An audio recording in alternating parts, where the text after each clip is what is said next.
All right, so we're going to be working on a lesson that deals with balanced forces while things are in motion. And I'd like you to take notes as I lecture this through you. So the first thing I want you to look at is position versus time and how we show that visually.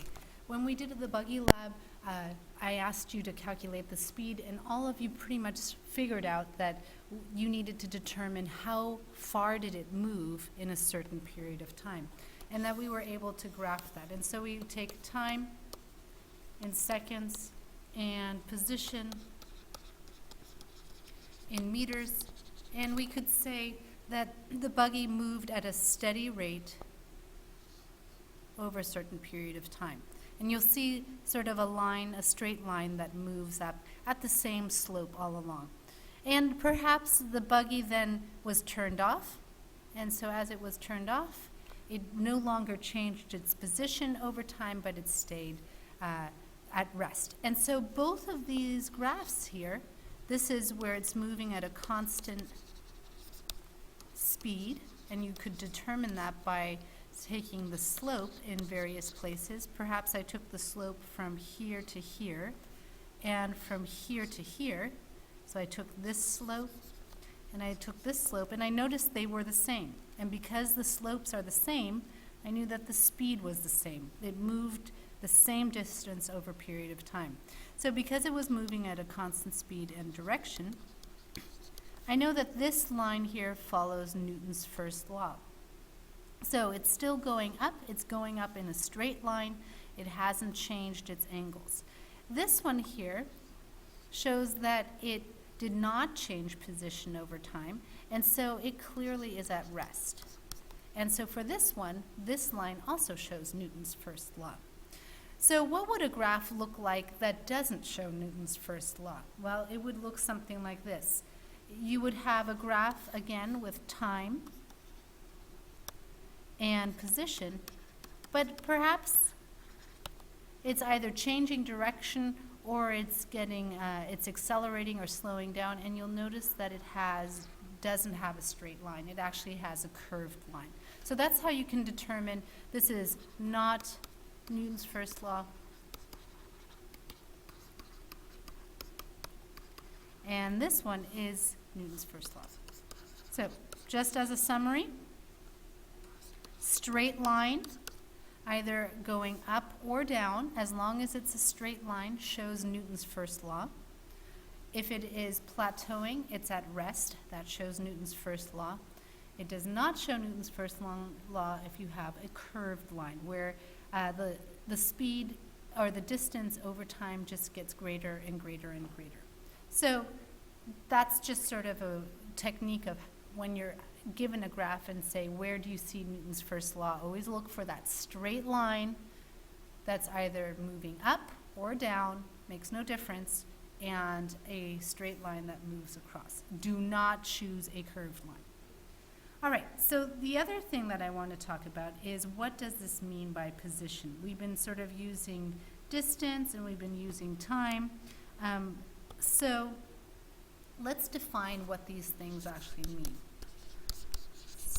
So for distance, and we're going to talk about something else which is called displacement. And they're often confused. So let's say, for example, I live in a house. Here's my little house. And I decide to walk to the store. Here's the store right over here. And in order to walk to the store, I walk let's say I walk 30 meters this direction, and then I need to turn the corner and walk 40 meters this direction. And here's the store. So the distance I traveled is the distance from my house that I walked all the way along. Then I walked from that corner all the way down. That's how much I traveled. So I would say my distance was 70 meters. Now, This is different than displacement. So in displacement, I'm going to look at my picture up here. Displacement is how far is your endpoint from your starting point in a straight line. Okay? So in that case, as the bird flies, my house is about this far away from the store. I traveled from this point all the way to this point, and that works out to be about 50 meters. So my displacement is, this is my displacement, is 50 meters.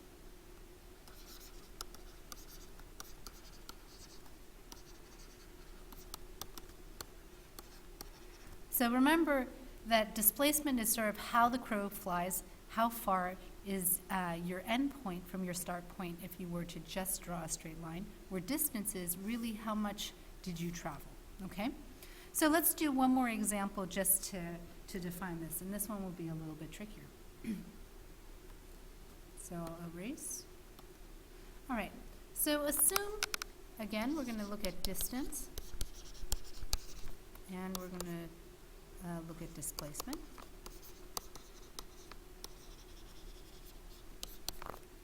So assume that you have a running track. That's a circle. And here's my start point. And this is a 1 kilometer track. So the runner starts running at the start point, runs all the way around to the start point again, which is now the end point. And his distance that he traveled, because it is a 1 kilometer track, is 1 kilometer. Okay, that's how far that, 1 kilometer. Okay, that's how far he actually traveled. Now displacement, remember, is what's the distance from the starting point as the crow flies. Well, here's his starting point. He ran all the way around, back to the starting point. Did he travel, how far did he travel from his start point? He actually traveled 0 kilometers from his start point, so the displacement is 0. All right, so let's take a look at the example that I had in class where, go ahead and go out of this here just for a second, where I had give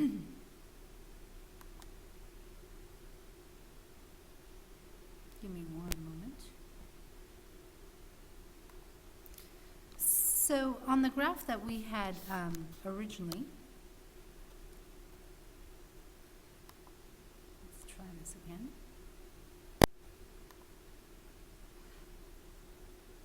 Ooh, excuse me. There we go. So the graph that you had in class more or less looked like this. You had someone traveling, then they stopped, then they traveled again, and then they returned again. And I believe it was that they traveled 20 meters, then they traveled 40 meters, and then returned at 20. So let's take a look at how much did they travel.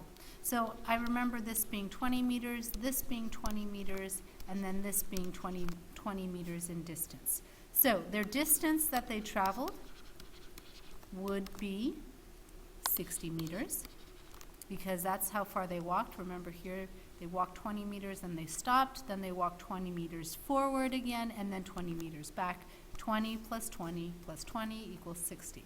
But the displacement, on the other hand, is how far did they move from their start point. And that one was actually, their end point is here, start point was here.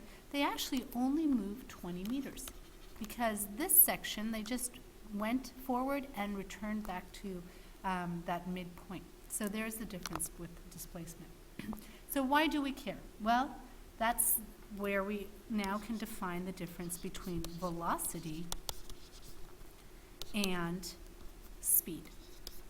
So when I'm calculating the speed of something, I actually am calculating the distance over time, okay? And in my graph here, I believe I had this being 4, this being 6, this being 8, and this being 10. So in that case, my distance that I covered was, I covered 60 meters over 10 seconds, all right? And that works out to be about 6 meters per second. That's my speed, all right? That's how I calculate the speed. Velocity, though, is displacement over time. So my displacement, remember, is how far did I move from my start point to my end point, and I figured out that the displacement was 20 meters. So 20 meters over 10 seconds. I use that whole graph still the time for that, which means that really I traveled on average 2 meters per second. And this is what I call my velocity, all right? So that means that my constant velocity equation, that's what I want you to put next on yours, my constant velocity equation is displacement over time, which still works out to be usually meters over seconds.